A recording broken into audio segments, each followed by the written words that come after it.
the next part of this, we're just going to review the sympathetic division and the parasympathetic division. The major thing I want to focus here, right? You notice the sympathetic division, predominant output is from the spinal cord here, right? The thoracic. And what we see on the parasympathetic, the primary output is here midbrain, right? You see, and the sacral region. So no output from the thoracic region on the parasympathetic system. So the output differs. Why is this important? I'll give you an example, right? When you guys do your trauma assessment, you check in a male patient for priapism, right?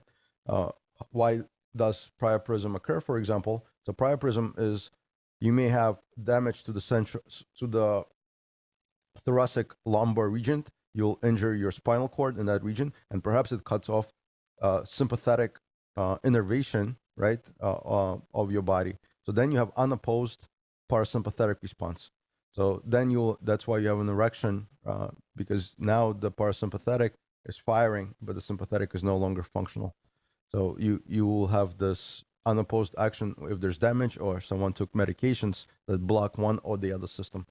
Usually for healthy adults, for all of us, all of these systems are functioning at the same time, and they're basically helping us maintain our vasomotor tone, helping us, through our activities of daily living. Because all of you have some sort of a sympathetic and parasympathetic at the same time.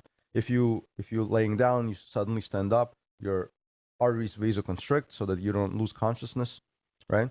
Maybe you ate some food, right? You have peristalsis, you have GI motility. So all of them are occurring at the same time, and that's what you need to understand. The one thing that I want to point your attention to here. So this was I was saying. Let me make this bigger so you guys can see.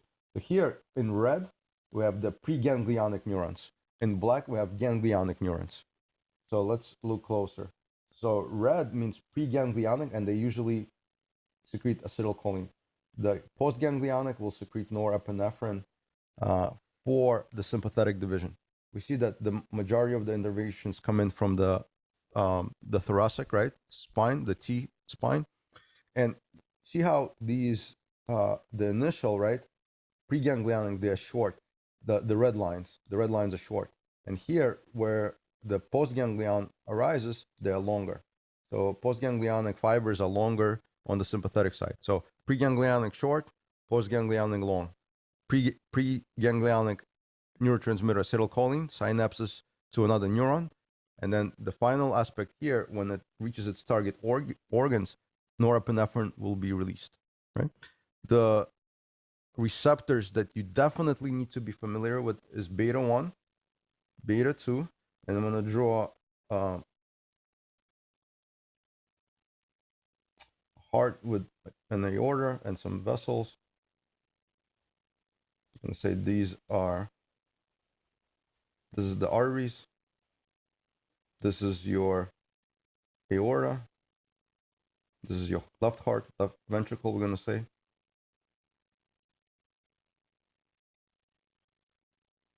So you see, right? These are your arteries. If I squeeze them, if I apply pressure, if I make them tighter, what do you suppose your blood pressure will do? It will go up or down? Up. It will go up, right? Wow. So by squeezing these arteries, I'm going to increase your blood pressure. The receptors here are alpha 1.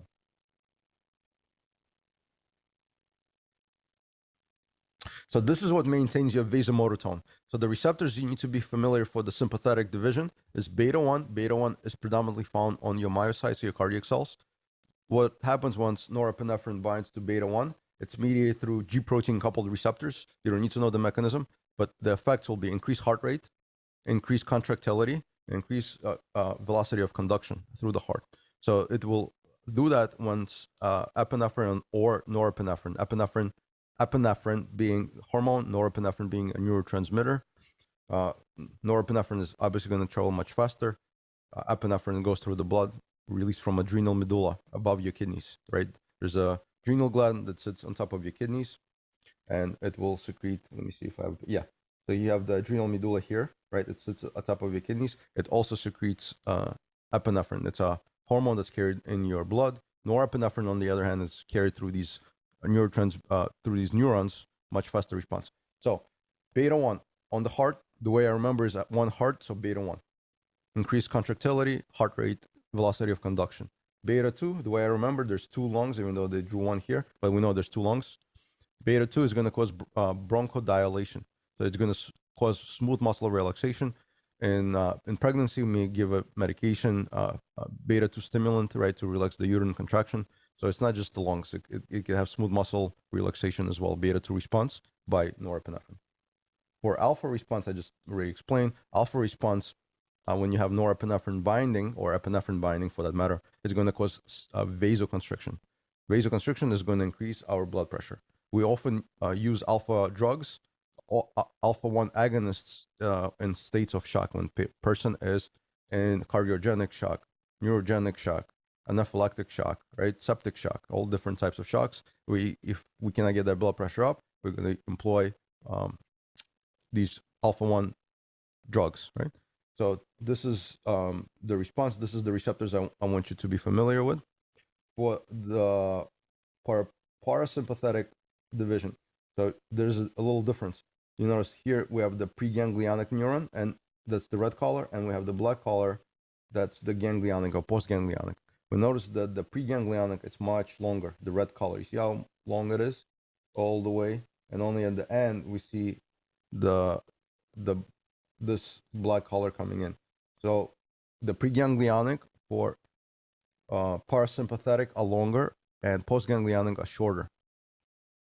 For the most part, the preganglionic and postganglionic secretion is acetylcholine. They're going to be the same one, right? When it reaches the muscle sites, the receptors are usually nicotinic. We were talking about nicotinic acetylcholine receptors, right? But for heart, this could be, for example, muscarinic.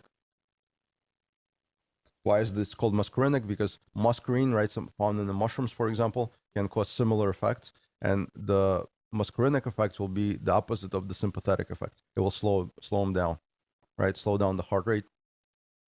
You may have heard, right, your SLUGM acronym. So the salivation, lacrimation, urination, defecation, gastrointestinal distress, emesis, meiosis, constriction of the pupils, right? So those are the effects of the parasympathetic system if it's unopposed. Here we'll basically slow down the heart rate, increase GI motility, increase peristalsis. You'll have meiosis or constrictions of the pupils. The receptor sites, depending on where you are, could be nicotinic, usually on the muscles, muscarinic on other receptor sites. And this is the effects we will see with the parasympathetic, right, system. This is what I was showing you, right? We see the different neurotransmitters. Acetylcholine in black arrow, norepi in green, epi in red. So let's start with the sympathetic division. I said the preganglionic is shorter, right? Preganglionic fiber was shorter. Here we'll secrete, you see there's a black arrow, so that this is your acetylcholine that's coming in on the postganglion. And the postganglion, when it reaches its receptor sites here, it will secrete, depending on what that site is, it can either secrete norepinephrine, the neurotransmitter, or epinephrine. So you see here. So let's say if this was the adrenal medulla above the kidneys, right? Here it will secrete epinephrine that goes into the blood, right? Or it could secrete norepinephrine, right, as the neurotransmitter. You notice, right, again, the preganglion shorter and the postganglionic fiber is longer. Preganglionic was acetylcholine, postganglion was norepinephrine or epinephrine. But if we move to our parasympathetic side, we see the preganglionic neuron is longer and the postganglionic is shorter. And usually pre and post, you notice it's a black arrow here. Let me just clear this up so you guys can see it clearly. So it's black arrow, so that the neurotransmitter is acetylcholine. So the only different one is you saw in the sympathetic system. Parasympathetic is the same. This is pretty much a summary. If you want to screenshot it, you're welcome to do it. I'll post the slides for this anyway. But the major distinction between sympathetic division and the parasympathetic division, what do we see? we see that the major innervations or they come out is in the spinal segments, right? Thoracic, lumbar. We see that the preganglionic is short, right? And it secretes acetylcholine.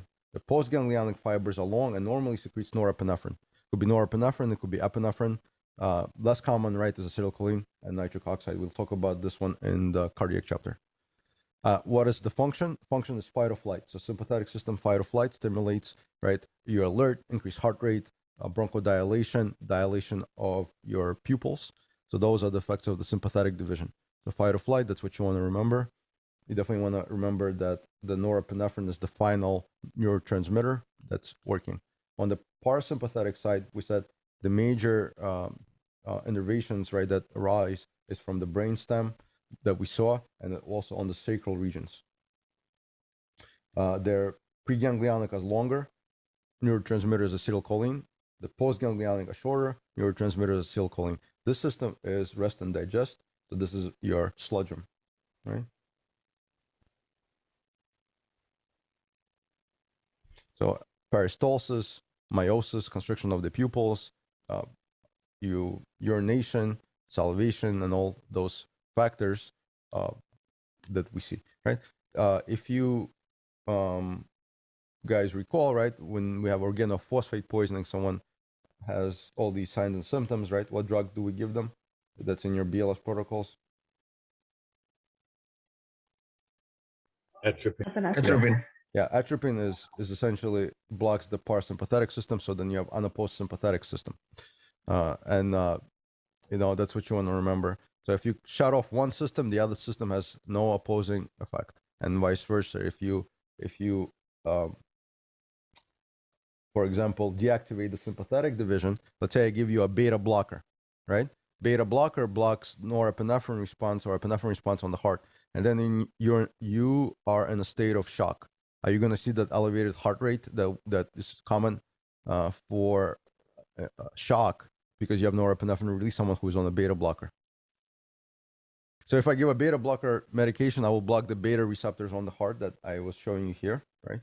So if I block the beta receptors here, and no norepinephrine can bind, right? Then you will not be expected to see that response of the heart with elevated heart rate. So what you want to learn for now, right? You want to know the normal response of your body, how it works, because once you start learning medications and blockers, right? Beta blockers, antagonists, agonists, mimetics, sympathomimetics, lytics, anticholinergic drugs, and how they either stimulate, right, with agonists, how they block with antagonists, how they mimic, right, the systems, then you will start to understand the pharmacology that's involved with these medications. Learning this is crucial to your understanding of pharmacology. So any questions about the receptors for the sympathetic division, the parasympathetic division, and generally the neurotransmitters that we have here?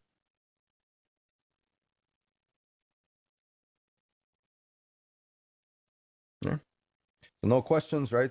I'm going to go with this a little bit quicker. So how does it exert its effects, right? We went in depth with the sodium channels with acetylcholine. I'm not going to do this here. Why? Because the G protein coupled receptors have extreme long pathways, which for your purposes is not that crucial to learn. What you want to know is that, yes, norepi binds to alpha or beta receptor, and then the final response, right? Usually you will have some sort of calcium release. It's done through activation of cyclic AMP levels. But for your purposes, alpha-1 response will be vasoconstriction on the arterial side. So you increase the vasomotor tone. When you have epinephrine binding to the beta receptors, right? For beta-1, it was stimulation of the cardiac myocytes. For beta-2, we said dilation, bronchodilation. Beta-3 is mobilization of fatty acids. We're not going to be concerned too much with that. But for beta-1 and beta-2, there's plethora of medications that you're going to be familiar with, or you're going to have to be familiar with, which is in your protocols and also maybe prescribed to your patients, right?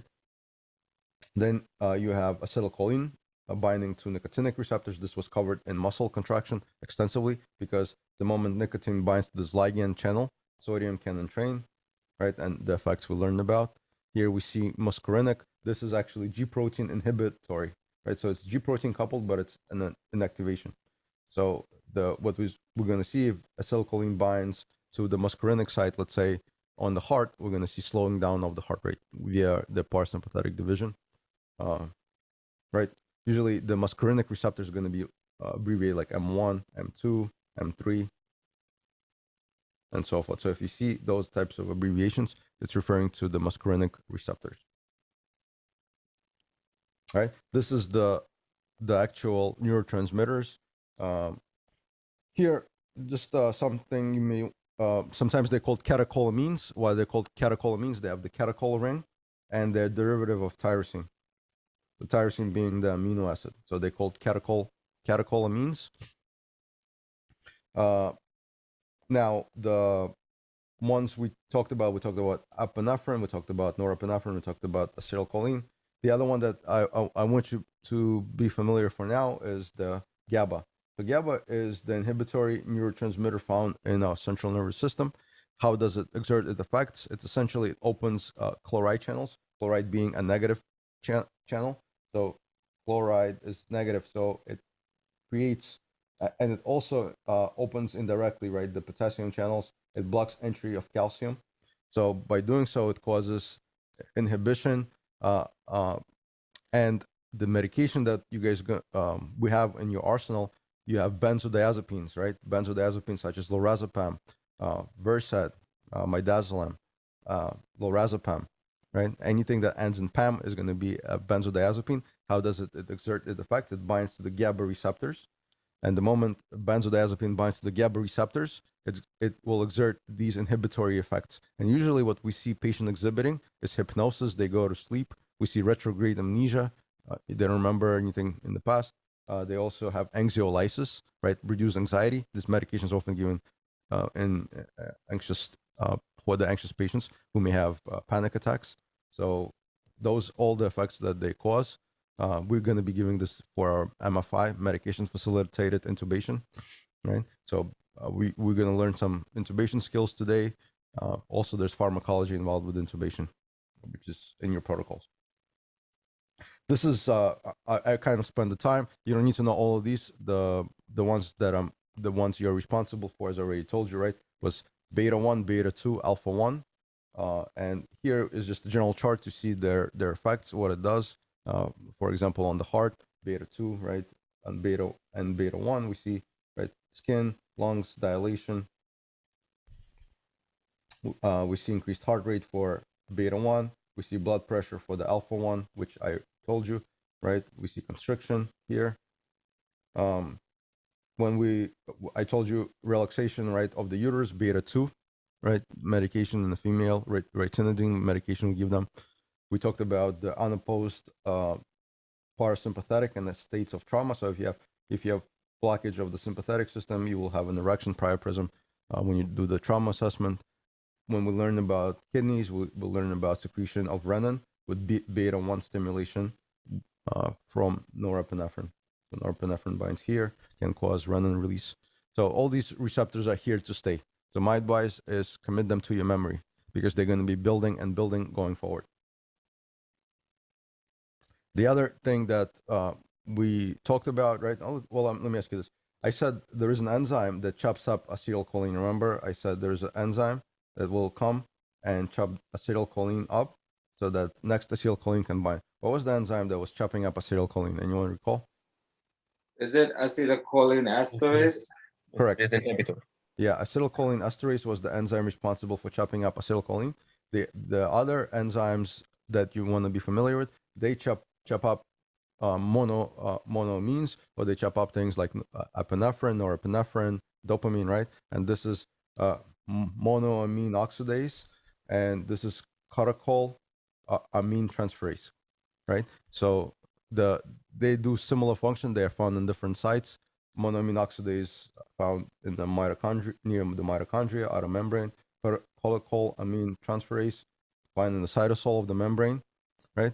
And they have similar function. Their job is to basically chop up your epinephrine, norepinephrine, dopamine, things of that matter. So basically, it has similar function like this acetylcholine esterase, Um, you may have heard perhaps in depression, right? They may give monoamine oxidase inhibitors. So if I give you an inhibitor drugs that block monoamine oxidase, so then I have more neurotransmitters available, right, to exert their effects. So monoamine oxidase inhibitors, they block this enzyme, right? We learn about acetylcholine esterase inhibitors in the setting of myasthenia gravis, for example, right? Neostigmine, physostigmine. So these are the enzymes that chop up, right? Norepi, dopamine, stuff like that.